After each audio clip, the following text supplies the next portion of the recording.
Dan saya selalu bercita-cita pengen jadi hafiz Al-Quran. Harus ada cita-cita dari kita harus jadi hafiz. Sedikit bicara tentang bab hafal Quran buat kita yang gak mondok nih. Kalau teman-teman pengen jadi hafiz, targetnya jangan setahun atau 6 bulan hafal. Itu jadi putus asa nanti.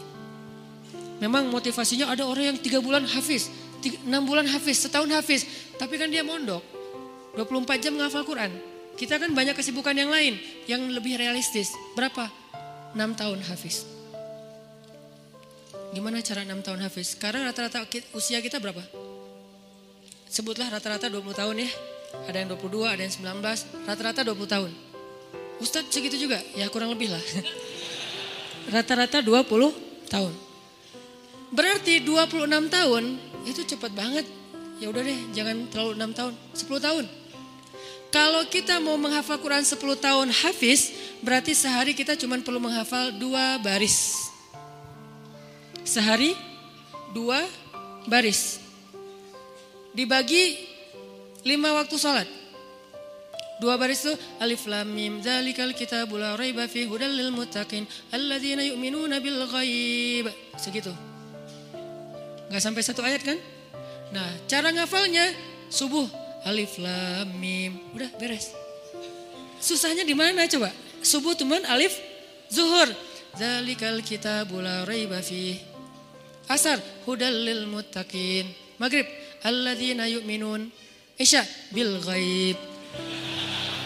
Selesai. 1 hari 2 baris. Tapi butuh istiqomah, butuh dawam, konsisten. Kalau sehari 2 baris, maka 10 tahun. 10 tahun itu gak lama loh. Saya tuh di Bandung udah 13 tahun, gak kerasa. Seolah-olah baru kemarin saya datang dari Kairo ke Bandung, sekarang udah 13 tahun, gak kerasa gitu aja. Tiba-tiba udah 13 tahun, berarti kalau saya ngafal sehari 2 baris, sekarang udah 3 tahun yang lalu udah selesai tuh. Berarti semua kita bisa jadi hafiz sebetulnya kalau udah lancar tahsinnya.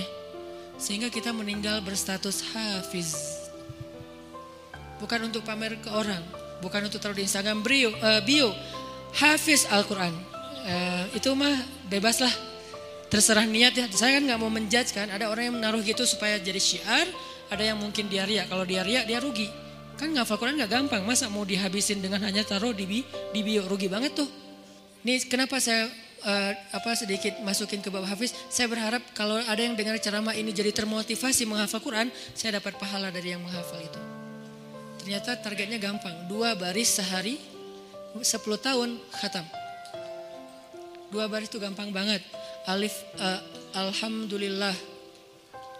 Zuhur Rabbil alamin. Asar Ar-Rahman. Maghrib Ar-Rahim. Segitu doang ngafalnya. Gampang banget. Kul. Zuhur. Ya. Asar. Ayyuhal. Gitu doang kan. Saking gampangnya. Kapan itu khatamnya Ustadz? Gak tahu pas sakaratul maut kali. Saking pendek-pendeknya. Nah maksud saya. Target sebelum meninggal hafiz. Tapi kan kita gak tahu usia kita Ustadz. Memang kita gak tahu. Ini mah target semampu kita. Kalau meninggal sebelum 10 tahun, yang penting kita udah punya niat. Siapa yang berniat baik dan tidak tercapai, maka dia dapat pahala kebaikan yang utuh. Siapa yang tercapai, dia dapat pahala 10 kali lipat. Kalau kita meninggalnya usia 40 tahun, usia 50 tahun, udah hafiz. Tahu gak kedudukan hafiz di akhirat nanti kayak gimana? Itu keren banget. Harus cemburu kita sama orang yang hafiz tuh. 1, dijamin surga, kalau dia ikhlas, dijamin surga. Kita tuh bukan golongan sahabat. Saya kemarin pas datang ke kuburan Uhud ya, namanya Jannatul Uhud, surga Uhud. Kenapa? Karena di situ dimakamin 10.000 ahli surga. Pas saya datang ke kuburan Uhud, saya ngerasa duduk aja lama di situ ya, mikir beruntung banget ya mereka. Semua dijamin surga. Duduk di kuburan Uhud itu nggak ada serem-seremnya. Benar-benar namanya surga Uhud. Karena kayak kita duduk di atas taman surga. Kan datang ke kuburan tuh ada agak-agak serem gimana gitu kan. Ini gak ada seremnya sama sekali, nyaman. Merpatinya banyak, hinggap di atas kuburan-kuburan itu. Dan di atas kuburan itu kita bisa tahu beberapa. Ini kuburan Sayyidah Aisyah, ini kuburannya Ibrahim anak Rasulullah, ini kuburannya Imam Malik, ini kuburannya misalnya Fatimah, ini kuburannya Ummu Kulsum, putri-putri Rasulullah. Duduk aja di atas kuburan para sahabat. Beruntung banget ya mereka dijamin surga. Kita nggak dapat kesempatan itu karena nggak sezaman dengan Nabi. Tapi kita punya kesempatan lain. Gimana?